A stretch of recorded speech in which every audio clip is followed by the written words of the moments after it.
Hello everyone welcome to ਮਿਹਨਤੀ ਬੱਚੇ this is Sakshi Agarwal. ਸੋ ਅੱਜ ਇਸ ਲੈਕਚਰ ਦੇ ਵਿੱਚ ਆਪਾਂ ਇਨਵਾਇਰਨਮੈਂਟ ਦੇ ਕੁਝ ਹੋਰ ਇੰਪੋਰਟੈਂਟ ਕਨਸੈਪਟਸ ਦੇਖਾਂਗੇ। ਸੋ ਸਭ ਤੋਂ ਪਹਿਲਾਂ ਸੋਇਲ ਪੋਲਿਊਸ਼ਨ।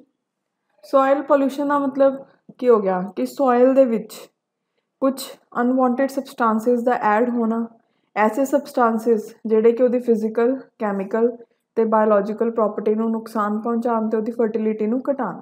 ਠੀਕ ਹੈ, ਉਸ ਤੋਂ ਇਲਾਵਾ ਹੁਣ ਆਪਾਂ ਦੇਖਦੇ ਹਾਂ ਕਿ ਐਸੇ ਕਿਹੜੇ ਕਾਰਨ ਹੈ ਜਾਂ ਕਿਹੜੇ ਸੋਰਸਿਸ ਹੈ ਜਿਨ੍ਹਾਂ ਨਾਲ ਸੋਇਲ ਪੋਲਿਊਸ਼ਨ ਹੁੰਦਾ ਹੈ। ਸਭ ਤੋਂ ਪਹਿਲਾਂ ਹੋ ਗਿਆ ਪਲਾਸਟਿਕ ਬੈਗਸ। ਪਲਾਸਟਿਕ ਬੈਗਸ ਨਾਲ ਕਿਉਂ ਹੁੰਦਾ? ਕਿਉਂਕਿ ਪਲਾਸਟਿਕ ਬੈਗਸ ਆ ਜਿਹੜੇ ਅਗਰ ਉਹ ਇੱਕ ਵਾਰ ਚਲੇ ਜਾਂਦੇ ਨੇ ਸੋਇਲ ਦੇ ਵਿੱਚ ਤਾਂ ਉਹ ਡੀਕੰਪੋਜ਼ ਨਹੀਂ ਹੁੰਦੇ ਹੈਗੇ, ਦੈਟ ਇਜ਼ ਉਹ ਨੋਨ ਬਾਇਓਡੀਗ੍ਰੇਡੇਬਲ ਨੇ। ਅਗਰ ਆਪਾਂ ਉਹਨਾਂ ਨੂੰ ਜਲਾਉਂਦੇ ਹਾਂ ਤਾਂ 에ਅਰ ਪੋਲਿਊਸ਼ਨ ਹੁੰਦਾ ਹੈ। ਕਾਫੀ ਜ਼ਿਆਦਾ ਪੋਇਜ਼ਨਸ ਗੈਸਿਸ ਜਿਵੇਂ ਕਾਰਬਨ ਮੋਨੋਆਕਸਾਈਡ, ਕਾਰਬਨ ਡਾਈਆਕਸਾਈਡ ਜਾਂ ਅਦਰ ਕਲੋਰੀਨੇਟਿਡ ਕੰਪਾਊਂਡਸ ਜੋ ਕਿ ਪੋਇਜ਼ਨਸ ਹੁੰਦੇ ਆ ਉਹ ਰਿਲੀਜ਼ ਹੁੰਦੇ ਆ। ਉਸ ਤੋਂ ਇਲਾਵਾ ਨੈਕਸਟ ਆਪਣੇ ਕੋਲ ਹੈ ਇੰਡਸਟਰੀਅਲ ਸੋਰਸਿਸ। ਹੁਣ ਇੰਡਸਟਰੀਜ਼ ਨੇ ਕਈ ਵਾਰ ਕੀ ਕਰਦੀਆਂ ਨੇ, ਉਹ ਆਪਣੇ ਕੈਮੀਕਲਸ ਵਗੈਰਾ ਨੂੰ ਸੋਇਲ 'ਚ ਛੱਡ ਦਿੰਦੀਆਂ ਨੇ। ਠੀਕ ਹੈ, ਜਿਹੜਾ ਉਹਨਾਂ ਦਾ ਵੇਸਟ ਪ੍ਰੋਡਕਟ ਹੈ, ਸੋ ਉਹਦੇ ਨਾਲ ਵੀ ਸੋਇਲ ਪੋਲਿਊਸ਼ਨ ਹੁੰਦਾ। Then pesticide fertilizers. ਕਾਫੀ ਸਾਰੇ ਐਸੇ ਪੈਸਟੀਸਾਈਡਸ ਜਾਂ ਫਰਟੀਲਾਈਜ਼ਰਸ ਹੈ ਜਿਨ੍ਹਾਂ ਦਾ ਯੂਜ਼ ਖੇਤਾਂ ਵਗੈਰਾ 'ਚ ਕੀਤਾ ਜਾਂਦਾ। ਠੀਕ ਹੈ, ਅਤੇ ਉਹ ਅਲਟੀਮੇਟਲੀ ਸੋਇਲ ਦੀ ਪੀਐਚ ਕੰਟੈਂਟ ਨੂੰ, ਸੋਇਲ ਦੀ ਸੈਲਿਨਿਟੀ ਨੂੰ, ਸੋਇਲ ਦੀ ਪ੍ਰੋਡਕਟਿਵਿਟੀ ਨੂੰ ਘਟਾਉਂਦੇ ਨੇ। ਠੀਕ ਹੈ, ਉਸ ਤੋਂ ਇਲਾਵਾ ਨੈਕਸਟ ਹੁਣ ਸੋਇਲ ਪੋਲਿਊਸ਼ਨ ਦੇ ਇਫੈਕਟ ਕੀ ਹੈ? ਅਗਰ ਸੋਇਲ ਦੀ ਫਰਟੀਲਿਟੀ ਘੱਟਦੀ ਹੈ ਤਾਂ ਉਹਦੇ ਨਾਲ ਸੋਇਲ ਦਾ ਪੀਐਚ ਲੈਵਲ, ਸੈਲਿਨਿਟੀ ਵੱਧਦੀ ਹੈ। ਠੀਕ ਹੈ, ਨਾਈਟ੍ਰੋਜਨ ਫਿਕਸੇਸ਼ਨ ਬੈਕਟੀਰੀਆ ਅਗਰ ਸੋਇਲ 'ਚੋਂ ਮਰ ਜਾਣਗੇ ਤਾਂ ਸੋਇਲ ਦੀ ਜਿਹੜੀ ਨਾਈਟ੍ਰੋਜਨ ਫਿਕਸਿੰਗ ਕਪੈਸਿਟੀ ਉਹ ਵੀ ਘੱਟ ਜੂਗੀ। ਓਕੇ, ਅਗਰ ਸੋਇਲ ਪੋਲਿਊਸ਼ਨ ਜ਼ਿਆਦਾ ਹੋਊਗਾ ਤਾਂ ਉਹਦੇ ਨਾਲ ਸੋਇਲ ਇਰੋਜਨ ਦੀ ਵੀ ਜ਼ਿਆਦਾ ਸਮੱਸਿਆ ਆਊਗੀ। ਠੀਕ ਹੈ, ਸੋ ਨੈਕਸਟ ਆਪਣੇ ਕੋਲ ਹੈ ਸੋਲਿਡ ਵੇਸਟ।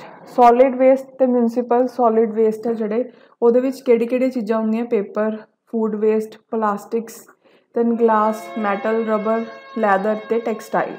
ਓਪਨ ਬਰਨਿੰਗ ਅਗਰ ਆਪਾਂ ਕਰਦੇ ਹਾਂ ਵੇਸਟ ਦੀ ਤਾਂ ਉਹਦੇ ਨਾਲ ਜਿਹੜਾ ਵੋਲਿਊਮ ਹੈ ਉਹ ਤਾਂ ਘੱਟ ਜਾਂਦਾ, ਬਟ ਜਿਹੜੇ ਇਹ ਵੇਸਟ ਹੈ ਇਹ ਕੰਪਲੀਟਲੀ ਬਰਨ ਨਹੀਂ ਹੁੰਦੇ ਹੈਗੇ। ਠੀਕ ਹੈ, ਅਤੇ ਅਲਟੀਮੇਟਲੀ ਬਰੀਡਿੰਗ ਗਰਾਊਂਡ ਬਣ ਜਾਂਦੇ ਨੇ ਰੈਟਸ ਅਤੇ ਫਲਾਈਜ਼ ਦੇ ਲਈ। ਸੈਨੇਟਰੀ ਲੈਂਡਫਿਲਸ ਨੂੰ ਅਡੋਪਟ ਕੀਤਾ ਜਾਂਦਾ ਹੈ substitute for open burning dumps. Sanitary landfill ਦੇ ਵਿੱਚ ਜਿਹੜਾ ਵੇਸਟ ਉਹਨੂੰ ਡੰਪ ਕੀਤਾ ਜਾਂਦਾ ਡਿਪਰੈਸ਼ਨ ਜਾਂ ਫਿਰ ਟ੍ਰੈਂਚ ਕ੍ਰੀਏਟ ਕਰਕੇ। ਠੀਕ ਹੈ, ਲੈਂਡਫਿਲਸ ਆ ਜਿਹੜੀਆਂ are also not much of solution since most of the garbage generation especially in metros have increased so much that these sites are getting filled too। ਲੈਂਡਫਿਲਸ ਹੈ ਪਹਿਲਾਂ ਸੋਲਿਊਸ਼ਨ ਹੁੰਦੀਆਂ ਸੀ ਬਟ ਹੁਣ ਉਹਨਾਂ ਦਾ ਵੀ ਬਹੁਤ ਜ਼ਿਆਦਾ ਉਹਨਾਂ ਨੂੰ ਫਿਲਅਪ ਕੀਤਾ ਜਾਣ ਲੱਗ ਗਿਆ, ਸੋ ਇਹ ਵੀ ਸੋਲਿਊਸ਼ਨ ਨਹੀਂ ਰਿਹਾ। ਉਹ ਤੋਂ ਬਾਅਦ ਨੈਕਸਟ ਆਪਾਂ ਦੇਖਦੇ ਹਾਂ ਇਸ਼ੂਜ਼ ਕੀ ਨੇ ਟਰੀਟਮੈਂਟ ਅਤੇ ਡਿਸਪੋਜ਼ਲ ਨੂੰ ਲੈ ਕੇ ਸੋਲਿਡ ਵੇਸਟ 'ਤੇ। ਸਭ ਤੋਂ ਪਹਿਲਾਂ ਓਪਨ ਡੰਪਿੰਗ ਮੈਥਡ ਯੂਜ਼ ਕੀਤਾ ਜਾਂਦਾ ਅਤੇ ਦੇਖਾਂਗੇ ਇਹਦੇ ਨਾਲ ਕੀ ਇਸ਼ੂ ਆਉਂਦਾ।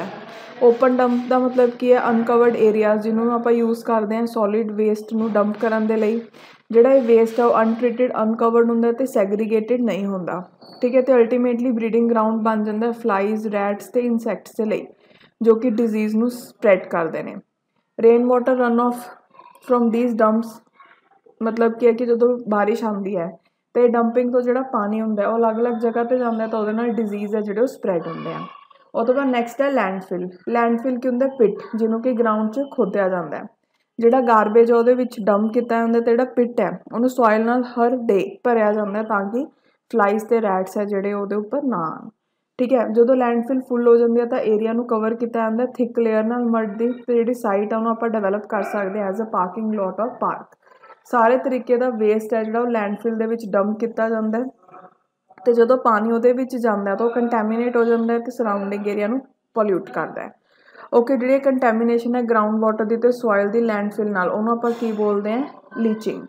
ਉਹ ਤੋਂ ਬਾਅਦ sanitary landfill. Sanitary landfill hygienic ਹੁੰਦਾ ਅਤੇ ਇਹਨੂੰ ਪੂਰੇ ਮੈਥਡ ਦੇ ਨਾਲ ਬਣਾਇਆ ਜਾਂਦਾ ਤਾਂ ਕਿ ਲੀਚਿੰਗ ਦੀ ਸਮੱਸਿਆ ਨਾ ਆਵੇ।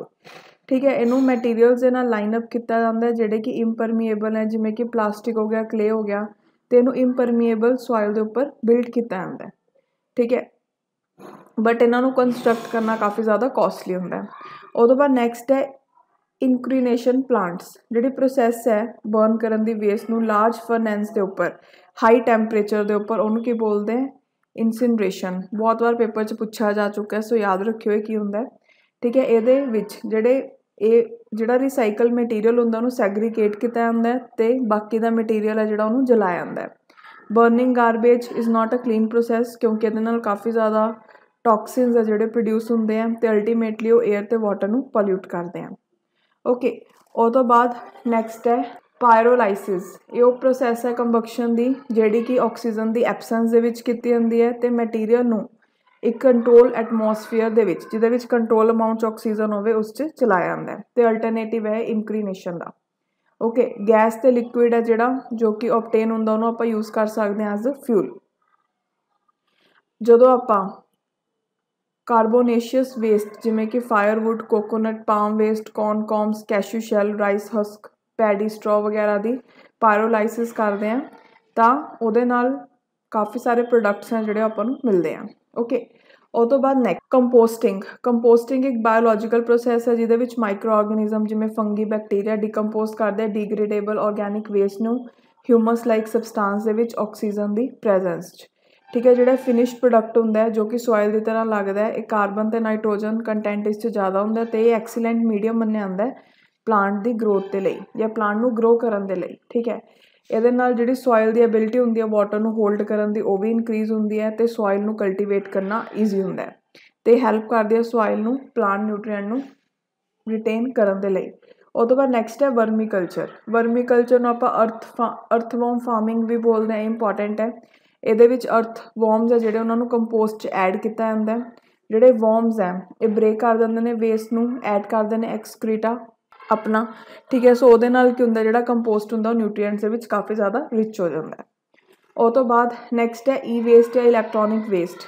ਡਿਸਕਾਰਡਿਡ end of life electronic products ਹੈ ਜਿਹੜੇ ਜਿਵੇਂ computer equipment, home appliances, audio video products ਵਗੈਰਾ ਤੇ ਉਹਨਾਂ ਦੇ ਪੈਰੀਫਿਰਲਸ, ਇਹਨਾਂ ਨੂੰ ਆਪਾਂ ਕੀ ਬੋਲਦੇ ਇਲੈਕਟ੍ਰੋਨਿਕ ਵੇਸਟ। ਜਿਹੜਾ ਈ ਵੇਸਟ ਹੈ ਉਹ ਆਪਣੇ ਆਪ 'ਚ ਹੈਜ਼ਾਰਡੀਅਸ ਨਹੀਂ ਹੁੰਦਾ ਬਟ ਅਗਰ ਉਹ ਕਾਫੀ ਜ਼ਿਆਦਾ ਅਮਾਊਂਟ 'ਚ ਇਕੱਠਾ ਹੋ ਜਾਏ ਤਾਂ ਉਹ ਹੈਜ਼ਾਰਡੀਅਸ ਹੋ ਸਕਦਾ ਹੈ। ਉਹ ਤੋਂ ਬਾਅਦ ਹੁਣ ਦੇਖੋ ਇਹਦੇ ਵਿੱਚੋਂ ਕਿਹੜੀਆਂ ਚੀਜ਼ਾਂ ਨੇ। ਹੁਣ ਈ ਵੇਸਟ ਦੇ ਵਿੱਚ ਕਾਫੀ ਕੁਛ ਹੁੰਦਾ ਜਿਵੇਂ ਲੈਡ ਹੈ, ਲੈਡ ਨੂੰ ਆਪਾਂ ਗਲਾਸ ਪੈਨਲਸ, ਠੀਕ ਹੈ, ਕੰਪਿਊਟਰ ਮੋਨੀਟਰਸ 'ਚ ਯੂਜ਼ ਕਰਦੇ ਹਾਂ ਜਾਂ ਫਿਰ ਸੋਲਡਰ 'ਚ ਯੂਜ਼ ਕਰਦੇ ਹਾਂ ਸਰਕਿਟ ਬੋਰਡ ਤੇ ਅਦਰ ਕੰਪੋਨੈਂਟਸ ਨੂੰ ਸੋਲਡਰ ਕਰਨ ਦੇ ਲਈ। ਸੋ ਇਹਦੇ ਹੈਲਥ ਇਫੈਕਟ ਕੀ ਪੈਂਦੇ ਆ, ਇਹਦੇ ਨਾਲ ਜਿਹੜਾ ਲੈਡ ਹੈ ਉਹ ਇਨਵਾਇਰਮੈਂਟ ਦੇ ਵਿੱਚ ਐਕਿਊਮੂਲੇਟ ਹੋ ਜਾਂਦਾ। ਠੀਕ ਹੈ, ਤਾਂ ਇਹਦਾ ਇਫੈਕਟ ਪੈਂਦਾ ਪਲਾਂਟਸ, ਐਨੀਮਲ ਤੇ ਮਾਈਕਰੋ ਆਰਗੈਨਿਜ਼ਮਸ ਦੇ ਉੱਪਰ। ਉਹ ਤੋਂ ਬਾਅਦ ਨੈਕਸਟ ਹੈ ਕੈਡਮੀਅਮ। ਜਿਹੜਾ ਕੈਡਮੀਅਮ ਹੈ ਉਹ SMD ਚਿਪ ਰਜਿਸਟਰ ਦੇ ਵਿੱਚ ਆਉਂਦਾ, ਇਨਫਰਾਰੈਡ ਡਿਟੈਕਟਰ ਤੇ ਸੈਮੀਕੰਡਕਟਰ ਚਿਪਸ 'ਚ ਹੁੰਦਾ। ਕੁਛ ਓਲਡਰ ਕੈਥੋਡੇ ਟਿਊਬਸ ਹੈ ਜਿਹੜਾ ਉਹਨਾਂ ਵਿੱਚ ਵੀ ਕੈਡਮੀਅਮ ਹੁੰਦਾ। ਸੋ ਇਹਦਾ ਹੈਲਥ ਇਫੈਕਟ ਕੀ ਹੁੰਦਾ, ਇਹ ਹਿਊਮਨ ਬੋਡੀ 'ਚ ਇਕੱਠਾ ਹੋ ਜਾਂਦਾ ਸਪੈਸ਼ਲੀ ਕਿਡਨੀਜ਼। ਉਹ ਤੋਂ ਬਾਅਦ mercury 22% of yearly world consumption of mercury is used in electrical and electronic equipment। ਕਿ ਪੂਰਾ ਜਿਹੜਾ ਮਰਕਰੀ ਦਾ ਯੂਜ਼ ਹੁੰਦਾ ਉਹਦਾ 22% ਮਰਕਰੀ ਦਾ ਯੂਜ਼ ਇਲੈਕਟ੍ਰੀਕਲ ਤੇ ਇਲੈਕਟ੍ਰੋਨਿਕ ਇਕਵਿਪਮੈਂਟਸ 'ਚ ਕੀਤਾ ਜਾਂਦਾ। ਜਿਹੜੀ ਮਰਕਰੀ ਉਹਨੂੰ ਯੂਜ਼ ਕਰਦੇ ਹਾਂ ਆਪਾਂ ਥਰਮੋਸਟੈਟਸ ਦੇ ਵਿੱਚ, sensor, relay switches, medical equipment, lamp, mobile phone, batteries ਦੇ ਵਿੱਚ। ਹੁਣ ਮਰਕਰੀ ਨੂੰ ਜ਼ਿਆਦਾਤਰ ਫਲੈਟ ਪੈਨਲ ਡਿਸਪਲੇਸ 'ਚ ਵੀ ਯੂਜ਼ ਕੀਤਾ ਜਾਂਦਾ। ਠੀਕ ਹੈ, ਸੋ ਮਰਕਰੀ ਹੈ ਜਿਹੜੀ ਉਹ ਡੈਮੇਜ ਕਰਦੀ ਹੈ ਔਰਗਨਸ ਨੂੰ ਜਿਵੇਂ ਕਿ ਬ੍ਰੇਨ ਤੇ ਕਿਡਨੀਜ਼ ਹੋ ਗਏ ਤੇ ਫੀਟਸ ਦੇ ਉੱਪਰ ਵੀ ਅਸਰ ਪਾਉਂਦੀ ਹੈ। ਜਿਹੜਾ ਡਿਵੈਲਪਿੰਗ ਫੀਟਸ ਹੁੰਦਾ ਉਹ ਹਾਈਲੀ ਵਨਰੇਬਲ ਹੁੰਦਾ ਮਰਕਰੀ ਐਕਸਪੋਜਰ ਨੂੰ।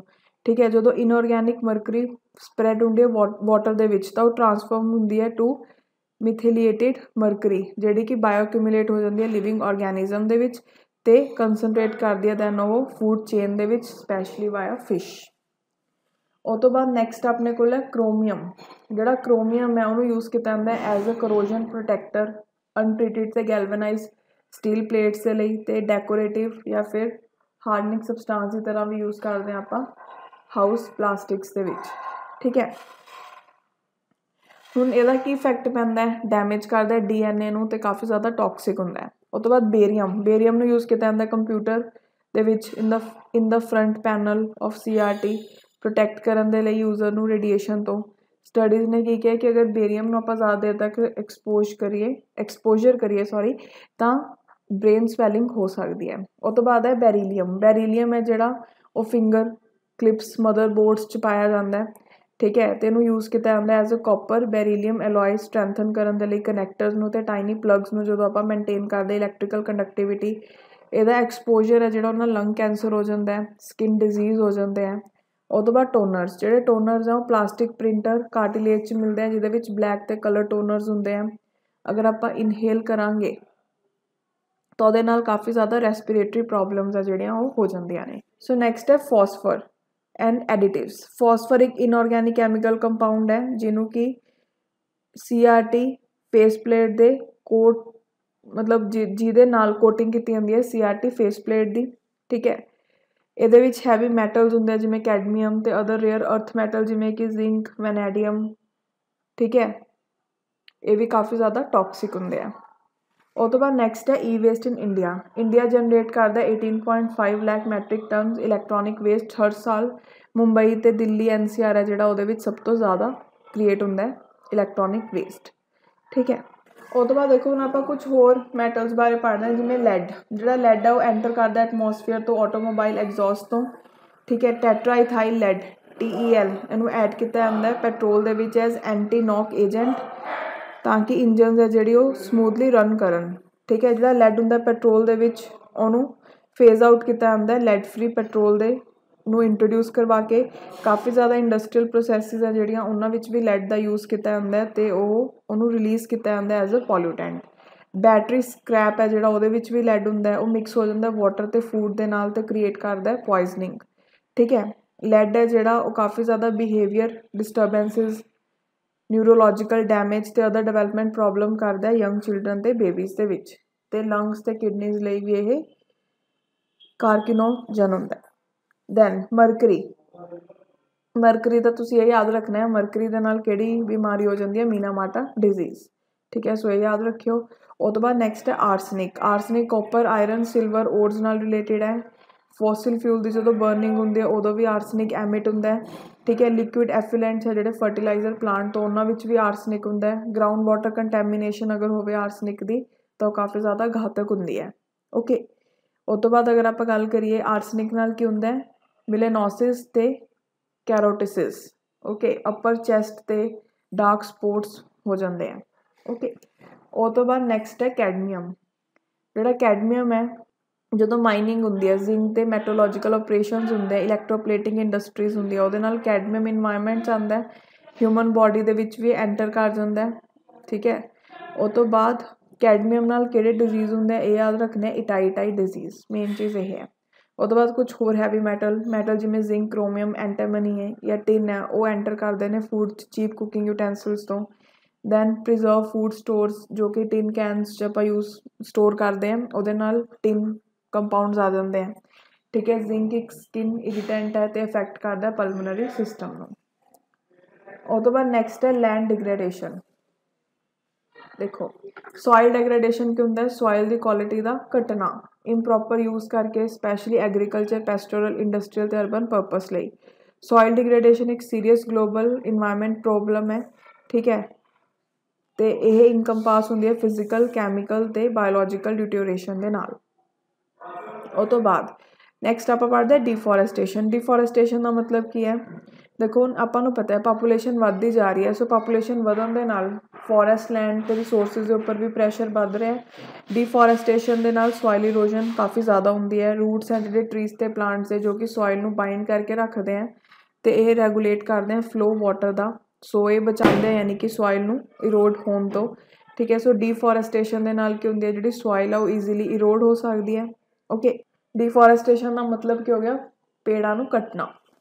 ਉਹ ਤੋਂ ਬਾਅਦ ਦੇਖੋ ਹੁਣ ਡੀਫੋਰੈਸਟੇਸ਼ਨ ਦਾ ਸਭ ਤੋਂ ਇੰਪੋਰਟੈਂਟ ਕਾਜ਼ ਕਿਹੜਾ ਸ਼ਿਫਟਿੰਗ ਕਲਟੀਵੇਸ਼ਨ। ਇਹਦੇ ਵਿੱਚ ਜਿਹੜਾ ਪੈਚ ਆਫ ਲੈਂਡ ਆ ਉਹਨੂੰ ਕਲੀਅਰ ਕੀਤਾ ਜਾਂਦਾ ਹੈ, ਉੱਥੇ ਜਿਹੜੀ ਵੈਜੀਟੇਸ਼ਨ ਆ ਉਹਨੂੰ ਜਲਾਇਆ ਜਾਂਦਾ ਅਤੇ ਜਿਹੜਾ ਐਸ਼ ਆ ਉਹਨੂੰ ਮਿਕਸ ਕੀਤਾ ਜਾਂਦਾ ਸੋਇਲ ਦੇ ਨਾਲ ਅਤੇ ਉਹਦੇ ਨਾਲ ਨਿਊਟਰੀਐਂਟਸ ਐਡ ਹੁੰਦੇ ਆ ਸੋਇਲ ਦੇ ਵਿੱਚ। ਜਿਹੜਾ ਪੈਚ ਆਫ ਲੈਂਡ ਆ ਉਹਨੂੰ ਯੂਜ਼ ਕਰਦੇ ਹਾਂ ਆਪਾਂ ਰੇਜ਼ ਕਰਨ ਦੇ ਲਈ ਕ੍ਰੌਪਸ 2 to 3 years, ਇਸ ਲਈ ਜਿਹੜੀ ਈਲਡ ਹੁੰਦੀ ਉਹ ਮੋਡੈਸਟ ਹੁੰਦੀ ਹੈ। ਫਿਰ ਇਹ ਵਾਲੇ ਏਰੀਆ ਨੂੰ ਇਕੱਲਾ ਛੱਡਿਆ ਜਾਂਦਾ ਹੈ, ਠੀਕ ਹੈ, ਤਾਂ ਕਿ ਇਹ ਰਿਕਵਰ ਕਰੇ ਆਪਣੀ ਫਰਟੀਲਿਟੀ ਅਤੇ ਸੇਮ ਪ੍ਰੈਕਟਿਸ ਹੈ ਜਿਹੜੀ ਉਹ ਕਿਤੇ ਹੋਰ ਕੀਤੀ ਜਾਂਦੀ ਹੈ, ਓਕੇ। ਪਹਿਲਾਂ ਲੈਂਡ ਨੂੰ ਕਲੀਅਰ ਕਰਤਾ ਫਿਰ ਜਿਹੜੀ ਐਗਰੀਕਲਚਰ ਹੈ ਵੈਜੀਟੇਸ਼ਨ ਉਹਨੂੰ ਬਰਨ ਕਰਤਾ ਫਿਰ ਜਿਹੜੀ ਐਸ਼ ਉਹਨੂੰ ਮਿਕਸ ਕਰਤਾ ਤਾਂ ਕਿ ਨਿਊਟਰੀਐਂਟਸ ਹੈ ਜਿਹੜੇ ਐਡ ਹੋ ਜਾਣ ਸੋਇਲ ਦੇ ਵਿੱਚ, ਓਕੇ। ਉਹ ਤੋਂ ਬਾਅਦ ਜਿਹੜੀ ਐਗਰੀਕਲਚਰ ਪ੍ਰੈਕਟਿਸ ਹੈ ਉਹ ਅਨਸਸਟੇਨੇਬਲ ਬਣ ਗਈ ਕਿਉਂਕਿ ਪਾਪੂਲੇਸ਼ਨ ਕਾਫੀ ਜ਼ਿਆਦਾ ਇਨਕਰੀਜ਼ ਹੋ ਰਹੀ ਹੈ। ਉਹ ਤੋਂ ਬਾਅਦ ਓਵਰਗ੍ਰੇਜ਼ਿੰਗ। ਓਵਰਗ੍ਰੇਜ਼ਿੰਗ ਦਾ ਮਤਲਬ ਕੀ ਹੈ ਐਨੀਮਲਸ ਨੂੰ ਚਰਾਉਣਾ। ਸੋ ਅਗਰ ਜ਼ਿਆਦਾ ਓਵਰਗ੍ਰੇਜ਼ਿੰਗ ਹੋਊਗੀ ਤਾਂ ਮਿੱਟੀ ਦੇ ਵਿੱਚ ਘਾਸ ਵਗੈਰਾ ਰਹੂਗੀ ਨਹੀਂ ਜਿਹੜੀ ਉਹਨੂੰ ਹੋਲਡ ਕਰਕੇ ਰੱਖੇ, ਸੋ ਇਹਦੇ ਨਾਲ ਵੀ ਅਲਟੀਮੇਟਲੀ ਕੀ ਹੁੰਦਾ ਸੋਇਲ ਇਰੋਜਨ। ਉਹ ਤੋਂ ਬਾਅਦ ਦੇਖੋ ਨੈਕਸਟ ਹੁਣ ਆਪਣੇ ਕੋਲ ਟੌਪਿਕ ਹੈ ਕਲਾਈਮੇਟ ਚੇਂਜ। ਕਲਾਈਮੇਟ ਚੇਂਜ ਦਾ ਮਤਲਬ ਕੀ ਹੁੰਦਾ ਅਰਥ ਦੇ ਕਲਾਈਮੇਟ ਦੇ ਵਿੱਚ ਮੋਡੀਫਿਕੇਸ਼ਨ ਆਉਣਾ ਕਿਉਂਕਿ ਚੇਂਜਿਸ ਆ ਗਏ ਐਟਮੋਸਫੀਅਰ ਦੇ ਵਿੱਚ ਅਤੇ ਉਹਨੂੰ ਹੀ ਆਪਾਂ ਕੀ ਬੋਲਦੇ ਹਾਂ, ਕਲਾਈਮੇਟ ਚੇਂਜ। ਹੁਣ ਕਿਹੜੇ ਕਿਹੜੇ ਫੈਕਟਰਸ ਰਿਸਪੋਂਸੀਬਲ ਹੈ, ਕੁਛ ਨੈਚੁਰਲ ਫੈਕਟਰਸ ਨੇ, ਕੁਛ ਦੂਸਰੇ ਫੈਕਟਰਸ ਨੇ, ਉਹ ਦੇਖਾਂਗੇ। ਸੋ ਨੈਚੁਰਲ ਫੈਕਟਰ ਮਤਲਬ ਕੀ ਹੁੰਦਾ ਹੈ ਕਿ ਕਲਾਈਮੇਟ ਦਾ ਚੇਂਜ ਹੋਣਾ ਆਪਣੇ ਆਪ। ਇਹਦੇ ਵਿੱਚ ਸਭ ਤੋਂ ਪਹਿਲਾਂ ਕੌਂਟੀਨੈਂਟਲ ਡ੍ਰਿਫਟ, ਠੀਕ ਹੈ। ਕੌਂਟੀਨੈਂਟਲ ਡ੍ਰਿਫਟ ਮਤਲਬ ਆਪਾਂ ਨੂੰ ਪਤਾ ਹੈ ਕਿ ਜਿਹੜੇ ਕੌਂਟੀਨੈਂਟਸ ਹੈ ਉਹ ਮਿਲੀਅਨਸ ਆਫ ਈਅਰਸ ਅਗੋ ਪਹਿਲਾਂ ਬਣੇ ਸੀ, ਬਟ ਹਜੇ ਵੀ ਕੌਂਟੀਨੈਂਟਸ ਆ ਜਿਹੜੇ ਉਹ ਮੂਵ ਕਰ ਰਹੇ ਨੇ, ਠੀਕ ਹੈ। ਸੋ ਇਹ ਵੀ ਕਿਤੇ ਨਾ ਕਿਤੇ ਰਿਸਪੋਂਸੀਬਲ ਹੈ ਕਲਾਈਮੇਟ ਚੇਂਜ ਦੇ ਲਈ।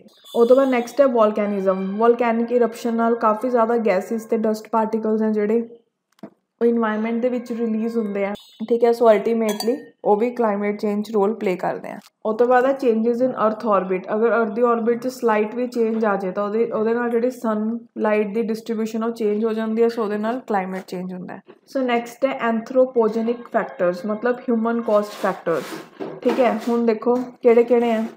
ਹੁਣ ਸਭ ਤੋਂ ਪਹਿਲਾਂ greenhouse gases. Greenhouse gas ਕੀ ਹੁੰਦੀ ਹੈ, ਇੱਕ ਤਰੀਕੇ ਦੀ ਗੈਸ ਹੁੰਦੀ ਹੈ ਜਿਹੜੀ ਐਬਜ਼ੋਰਬ ਅਤੇ ਐਮਿਟ ਕਰਦੇ ਇਨਫਰਾਰੈਡ ਰੇਡੀਏਸ਼ਨ ਨੂੰ।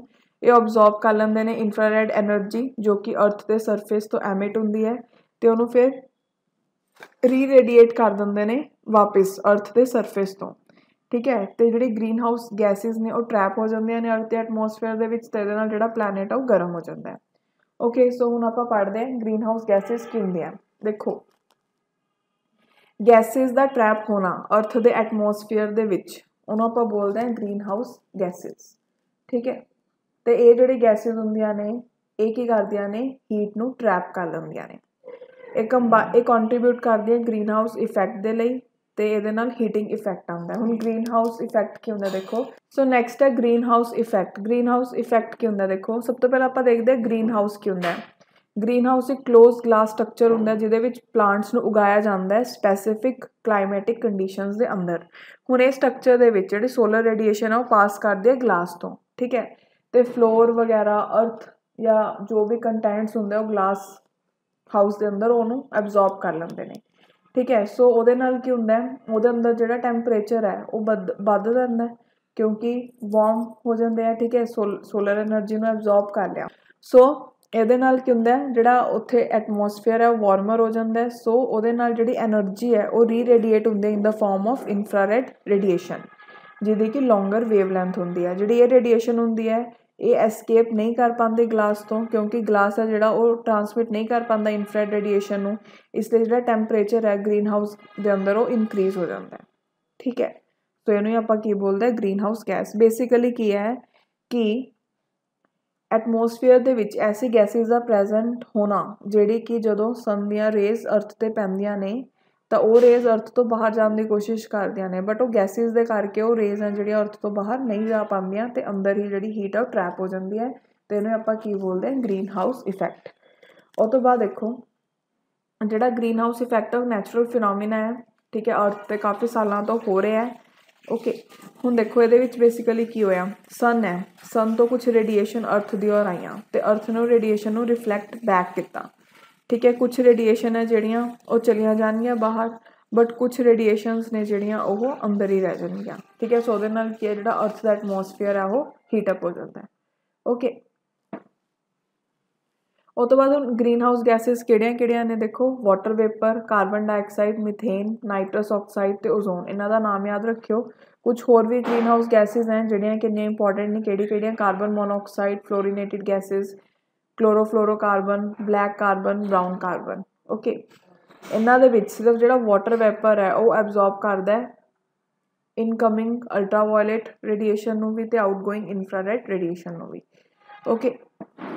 ਸੋ ਨੈਕਸਟ ਆਪਾਂ ਪੜ੍ਹਦੇ ਹਾਂ ਗਲੋਬਲ ਵਾਰਮਿੰਗ। ਗਲੋਬਲ ਵਾਰਮਿੰਗ ਕੀ ਹੁੰਦਾ, ਲੌਂਗ ਟਰਮ ਹੀਟਿੰਗ ਹੋਣਾ ਅਰਥ ਦੇ ਕਲਾਈਮੈਟਿਕ ਸਿਸਟਮ ਦੇ ਵਿੱਚ, ਉਹਨੂੰ ਬੋਲਦੇ ਹਾਂ ਗਲੋਬਲ ਵਾਰਮਿੰਗ, ਠੀਕ ਹੈ। ਸੋ ਦੇਖੋ ਕੀ ਹੈ, ਹੁਣ ਅਗਰ ਆਪਾਂ ਗੱਲ ਕਰੀਏ ਪ੍ਰੀ ਇੰਡਸਟਰੀਅਲ ਪੀਰੀਅਡ ਤੋਂ, ਯਾਨੀ ਕਿ 1850 ਤੋਂ ਲੈ ਕੇ 1900 ਦੇ ਵਿੱਚ ਜਿਹੜਾ ਕਲਾਈਮੇਟ ਹੈ ਅਰਥ ਦਾ ਉਹ ਹੀਟਅਪ ਹੋ ਰਿਹਾ ਹਿਊਮਨ ਐਕਟੀਵਿਟੀਜ਼ ਦੇ ਕਰਕੇ, ਕਿਉਂਕਿ ਫੋਸਿਲ ਫਿਊਲਸ ਦੀ ਬਹੁਤ ਜ਼ਿਆਦਾ ਬਰਨਿੰਗ ਹੋ ਰਹੀ ਹੈ, ਠੀਕ ਹੈ। ਸੋ ਇਹਦੇ ਨਾਲ ਕੀ ਹੋ ਰਿਹਾ, ਜਿਹੜੀ ਹੀਟ ਹੈ ਉਹ ਟਰੈਪ ਹੋ ਰਹੀ ਹੈ ਗ੍ਰੀਨ ਹਾਊਸ ਗੈਸਿਸ ਦੇ ਦੁਆਰਾ ਅਰਥ ਦੇ ਐਟਮੋਸਫੀਅਰ ਦੇ ਵਿੱਚ, ਤਾਂ ਉਹਦੇ ਨਾਲ ਜਿਹੜਾ ਪਲੈਨਟ ਦਾ ਤਾਪਮਾਨ ਹੈ ਉਹ ਅਲਟੀਮੇਟਲੀ ਵੱਧਦਾ ਜਾ ਰਿਹਾ, ਠੀਕ ਹੈ।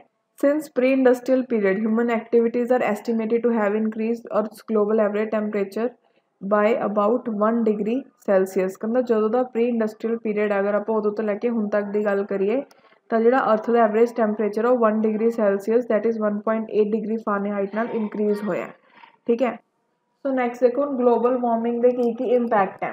ਇਹਦੇ ਨਾਲ ਜਿਹੜੀ ਆਈਸ ਕੈਪਸ ਤੇ ਗਲੇਸ਼ੀਅਰਸ ਉਹ ਮੈਲਟ ਹੋ ਰਹੇ ਨੇ, ਇਹਦੇ ਨਾਲ ਸੀ ਲੈਵਲ ਵੱਧ ਰਿਹਾ। ਠੀਕ ਹੈ। ਉਹ ਤੋਂ ਬਾਅਦ ਜਿਹੜੀ ਫਰਟਾਈਲ ਐਗਰੀਕਲਚਰ ਲੈਂਡ ਹੈ ਕੋਸਟ 'ਤੇ ਉਹ ਸਮਰਜ ਹੋ ਰਹੇ ਨੇ ਕਿਉਂਕਿ ਵੱਧ ਰਿਹਾ ਲੈਵਲ। ਠੀਕ ਹੈ। ਸੋ ਇਹਦੇ ਨਾਲ ਜਿਹੜਾ ਗਰਾਊਂਡ ਵਾਟਰ ਹੈ ਉਹ ਯੂਜ਼ਲੈਸ ਹੋ ਰਿਹਾ ਕਿਉਂਕਿ ਜਿਹੜਾ ਸੈਲਾਈਨ ਵਾਟਰ ਹੈ ਆਸ-ਪਾਸ ਦੇ ਏਰੀਆ ਦਾ ਉਹ ਵੀ ਗਰਾਊਂਡ ਵਾਟਰ 'ਚ ਜਾ ਰਿਹਾ। ਠੀਕ ਹੈ। ਪਾਪੂਲਸ ਸਿਟੀਜ਼ ਜੋ ਕਿ ਕੋਸਟ 'ਤੇ ਆ ਉਹ ਸਮਰਜ ਹੋ ਰਹੀਆਂ ਨੇ ਸੀ ਦੇ ਵਿੱਚ। ਹਿਮਾਲਿਆ ਗੰਗਾਸ ਦੇ ਵਿੱਚ ਫਲੱਡਿੰਗ ਹੋ ਰਹੀ ਹੈ ਤਾਂ ਉਹਦੇ ਨਾਲ ਕਾਫੀ ਜ਼ਿਆਦਾ ਇਫੈਕਟ ਪੈਂਦਾ ਹੈ। ਠੀਕ ਹੈ। ਹੁਣ ਦੇਖੋ ਸਨੋਈ ਜਿਹੜੇ ਰੀਜਨਸ ਹੁੰਦੇ ਆ ਉਹਦੇ ਵਿੱਚ ਵੀ ਸਨੋ ਹੈ ਜਿਹੜੀ ਉਹ ਪਿਘਲ ਰਹੀ ਹੈ। ਠੀਕ ਹੈ। ਸੋ ਉੱਥੇ ਜਿਹੜੇ ਫਰੋਜ਼ਨ ਲੈਂਡਸ ਹੈ ਉਹਨਾਂ ਦੀ ਕਮੀ ਹੋ ਰਹੀ ਹੈ ਹਾਈ ਲੈਟੀਟਿਊਡ 'ਤੇ ਵੀ। ਐਟ ਦ ਸੇਮ ਟਾਈਮ ਜਿਹੜਾ ਏਰੀਏਬਲ ਲੈਂਡ ਹੈ ਕੋਸਟ ਲਾਈਨ ਦੇ ਅਲੋਂਗ, ਠੀਕ ਹੈ, ਉਹ ਵੀ ਘੱਟ ਰਿਹਾ ਕਿਉਂਕਿ ਵਾਟਰ ਦਾ ਲੈਵਲ ਹੈ ਜਿਹੜਾ ਵੱਧ ਰਿਹਾ। ਓਕੇ। ਉਹ ਤੋਂ ਬਾਅਦ ਨੈਕਸਟ ਹੈ ਬਲੈਕ ਕਾਰਬਨ ਜਾਂ ਫਿਰ ਸੂਟ। ਬਲੈਕ ਕਾਰਬਨ ਇੱਕ ਸੋਲਿਡ ਪਾਰਟੀਕਲ ਜਾਂ ਫਿਰ ਐਰੋਸੋਲ ਹੁੰਦਾ। ਠੀਕ ਹੈ। ਜਿਹੜਾ ਕੰਟਰੀਬਿਊਟ ਕਰਦਾ ਹੈ ਐਟਮੋਸਫੀਅਰ ਨੂੰ ਵਾਰਮ ਕਰਨ ਦੇ ਲਈ। ਜਿਹੜਾ ਬਲੈਕ ਕਾਰਬਨ ਹੈ ਉਹਨੂੰ ਆਪਾਂ ਸੂਟ ਬੋਲਦੇ ਹਾਂ। ਸੂਟ ਇੱਕ ਫਾਰਮ ਹੈ ਪਾਰਟੀਕੂਲੇਟ ਏਅਰ ਪੋਲਿਊਟੈਂਟ ਦੀ, ਜਿਹੜਾ ਕਿਵੇਂ ਪ੍ਰੋਡਿਊਸ ਹੁੰਦਾ ਹੈ ਜਦੋਂ ਇਨਕੰਪਲੀਟ ਕੰਬਕਸ਼ਨ ਹੁੰਦੀ ਹੈ। ਬਲੈਕ ਕਾਰਬਨ ਹੈ ਜਿਹੜਾ ਉਹ ਵਾਰਮ ਕਰ ਦਿੰਦਾ ਅਰਥ ਨੂੰ ਐਬਜ਼ੌਰਬ ਕਰਕੇ ਹੀਟ ਐਟਮੋਸਫੀਅਰ ਤੋਂ, ਤੇ ਰਿਡਿਊਸ ਕਰ ਦਿੰਦਾ ਐਲਬੀਡੋ। ਠੀਕ ਹੈ। ਜਦੋਂ ਡਿਪੋਜ਼ਿਟ ਹੁੰਦਾ ਸਨੋ ਤੇ ਆਈਸ ਦੇ ਉੱਪਰ। ਐਲਬੀਡੋ ਦਾ ਮਤਲਬ ਕੀ ਹੁੰਦਾ ਹੈ? ਰਿਫਲੈਕਟ ਕਰਨਾ ਸਨਲਾਈਟ ਨੂੰ। ਸੋ ਬਲੈਕ ਕਾਰਬਨ ਨਾਲ ਇਹ ਚੀਜ਼ ਘੱਟਦੀ ਹੈ। ਠੀਕ ਹੈ। ਜਿਹੜਾ ਬਲੈਕ ਕਾਰਬਨ ਹੁੰਦਾ ਉਹ ਸਟਰੋਂਗੈਸਟ ਐਬਜ਼ੌਰਬਰ ਹੈ ਸਨਲਾਈਟ ਦਾ ਤੇ ਹੀਟ ਕਰ ਦਿੰਦਾ ਏਅਰ ਨੂੰ ਡਾਇਰੈਕਟਲੀ। ਉਹ ਤੋਂ ਬਾਅਦ ਉਹ ਡਾਰਕ ਕਰ ਦਿੰਦਾ ਸਨੋ ਪੈਕਸ ਤੇ ਗਲੇਸ਼ੀਅਰ ਨੂੰ ਕਿਉਂਕਿ ਡਿਪੋਜ਼ਿਟ ਹੋ ਜਾਂਦਾ ਉਹ ਸਨੋ ਦੇ ਉੱਪਰ। ਠੀਕ ਹੈ। ਉਹ ਤੋਂ ਬਾਅਦ ਜਿਹੜਾ ਬਲੈਕ ਕਾਰਬਨ ਹੁੰਦਾ ਉਹ ਕਲਾਊਡੀਨੈਸ ਤੇ ਮੌਨਸੂਨ ਰੇਨਫਾਲ ਨੂੰ ਵੀ ਡਿਸਟਰਬਟ ਕਰਦਾ ਹੈ। ਬਲੈਕ ਕਾਰਬਨ ਹੈ ਜਿਹੜਾ ਐਟਮੋਸਫੀਅਰ ਦੇ ਵਿੱਚ ਸੈਵਰਲ ਡੇਜ਼ ਟੂ ਵੀਕਸ ਤੱਕ ਰਹਿ ਸਕਦਾ ਹੈ। ਠੀਕ ਹੈ। ਸੋ ਅਗਰ ਆਪਾਂ ਅਲਟੀਮੇਟਲੀ ਦੇਖੀਏ ਜਿਹੜਾ ਬਲੈਕ ਕਾਰਬਨ ਹੈ ਉਹ ਕੀ ਕਰਦਾ ਐਟਮੋਸਫੇਰਿਕ ਵਾਰਮਿੰਗ ਤੇ ਗਲੇਸ਼ੀਅਰਸ ਨੂੰ ਕਾਫੀ ਜ਼ਿਆਦਾ ਡਿਸਅਪੀਅਰ ਕਰ ਦਿੰਦਾ। ਠੀਕ ਹੈ। ਕਿਉਂਕਿ ਜਿਹੜੇ ਗਲੇਸ਼ੀਅਰਸ ਨੇ ਉਹ ਫਿਰ ਸਨਲਾਈਟ ਨੂੰ ਰਿਫਲੈਕਟ ਨਹੀਂ ਕਰ ਪਾਉਂਦੇ ਕਿਉਂਕਿ ਉਹ ਉਹਨਾਂ ਉੱਪਰ ਡਿਪੋਜ਼ਿਟ ਹੋ ਜਾਂਦਾ ਸੋ ਪਿਘਲਣੇ ਸਟਾਰਟ ਹੋ ਜਾਂਦੇ ਆ। ਉਹ ਤੋਂ ਬਾਅਦ ਨੈਕਸਟ ਹੈ ਬਰਾਊਨ ਕਾਰਬਨ। ਬਰਾਊਨ ਕਾਰਬਨ ਹੈ ਜਿਹੜਾ ਉਹ ਅਨਆਈਡੈਂਟੀਫਾਈਡ ਕੰਪੋਨੈਂਟ ਹੈ ਆਰਗੈਨਿਕ ਐਰੋਸੋਲ ਦਾ। Biomass burning is shown to be major source of brown carbon. Brown carbon ਹੈ ਜਿਹੜਾ ਉਹ ਆਪਾਂ ਰੈਫਰ ਕਰਦੇ ਹਾਂ ਕਿਹਦੇ ਲਈ? ਗ੍ਰੀਨ ਹਾਊਸ ਗੈਸਿਸ ਲਈ ਤੇ black carbon for particles resulting from impure combustion such as soot and dust. Next ਹੈ ਗ੍ਰੀਨ ਹਾਊਸ ਗੈਸ ਪ੍ਰੋਟੋਕੋਲ। ਜਿਹੜਾ ਇਹ ਵਾਲਾ ਪ੍ਰੋਟੋਕੋਲ ਹੈ ਇਹ ਡਿਵੈਲਪਿੰਗ ਸਟੈਂਡਰਡ ਟੂਲਸ ਤੇ ਆਨਲਾਈਨ ਟ੍ਰੇਨਿੰਗ ਹੈ ਜਿਹੜੀ ਹੈਲਪ ਕਰਦੀ ਹੈ ਕੰਟਰੀ ਸਿਟੀਜ਼ ਤੇ ਕੰਪਨੀਜ਼ ਨੂੰ ਟਰੈਕ ਕਰਨ ਦੇ ਲਈ ਪ੍ਰੋਗਰੈਸ ਕਲਾਈਮੇਟ ਗੋਲਸ ਦੇ ਲਈ। ਜਿਹੜਾ GHG ਪ੍ਰੋਟੋਕੋਲ ਹੈ ਉਹ ਐਸਟੈਬਲਿਸ਼ ਕਰਦਾ ਫਰੇਮਵਰਕ ਮੈਜਰ ਤੇ ਮੈਨੇਜ ਕਰਨ ਦੇ ਲਈ ਗ੍ਰੀਨ ਹਾਊਸ ਗੈਸ ਐਮਿਸ਼ਨ ਨੂੰ ਪ੍ਰਾਈਵੇਟ ਤੇ ਪਬਲਿਕ ਸੈਕਟਰ ਆਪਰੇਸ਼ਨਸ ਤੋਂ, ਵੈਲਿਊ ਚੇਨਸ ਤੋਂ ਤੇ ਮਿਟੀਗੇਸ਼ਨ ਐਕਸ਼ਨਸ ਤੋਂ। Then greenhouse gas protocol ਹੈ ਜਿਹੜਾ ਉਹ ਕਦੋਂ ਅਰਾਊਜ਼ ਹੋਇਆ? ਜਦੋਂ ਵਰਲਡ ਰਿਸੋਰਸ ਇੰਸਟੀਟਿਊਟ ਤੇ world business council for sustainable development ਨੇ ਰਿਕੋਗਨਾਈਜ਼ ਕੀਤੀ ਕਿ ਇੱਕ ਜ਼ਰੂਰਤ ਹੈ ਇੰਟਰਨੈਸ਼ਨਲ ਸਟੈਂਡਰਡ ਦੀ ਤਾਂ ਕਿ ਇਨਕੋਰਪੋਰੇਟ ਕੀਤਾ ਜਾਵੇ ਗ੍ਰੀਨ ਹਾਊਸ ਗੈਸ ਅਕਾਊਂਟਿੰਗ ਤੇ ਰਿਪੋਰਟਿੰਗ ਨੂੰ 1990s ਦੇ ਵਿੱਚ। Okay. So that's all for today. ਜਿਹੜਾ ਨੈਕਸਟ ਲੈਕਚਰ ਹੋਊਗਾ ਬਹੁਤ ਜ਼ਿਆਦਾ ਇੰਪੋਰਟੈਂਟ ਹੋਊਗਾ। ਅੱਜ ਵਾਲੇ ਲੈਕਚਰ 'ਚ ਕੁਝ ਖਾਸ ਨਹੀਂ ਸੀਗਾ। ਓਕੇ। ਬਿਕੋਜ਼ ਨੈਕਸਟ ਲੈਕਚਰ ਦੇ ਵਿੱਚ ਆਪਾਂ ਸਾਰੀ ਕਨਵੈਨਸ਼ਨਸ ਵਗੈਰਾ ਪ੍ਰੋਟੋਕੋਲਸ ਵਗੈਰਾ ਉਹ ਵਾਲੀ ਚੀਜ਼ ਸਟਾਰਟ ਕਰਾਂਗੇ। ਜਿਹੜੀ ਵੀ ਇੰਸਟੀਟਿਊਟਸ ਨੇ ਜੋ ਇਨਵਾਇਰਮੈਂਟ ਨਾਲ ਰਿਲੇਟਿਡ ਨੇ ਉਹ ਦੇਖਾਂਗੇ। ਸੋ ਉਹ ਬਹੁਤ ਇੰਪੋਰਟੈਂਟ ਹੋਊਗਾ ਟੌਪਿਕ। ਓਕੇ। ਸੋ ਉਹਨੂੰ ਧਿਆਨ ਨਾਲ ਸਮਝਿਓ। ਸੋ ਅੱਜ ਲਈ ਇੰਨਾ ਹੀ। ਮਿਲਦੇ ਨੈਕਸਟ ਲੈਕਚਰ ਦੇ ਵਿੱਚ। Thank you.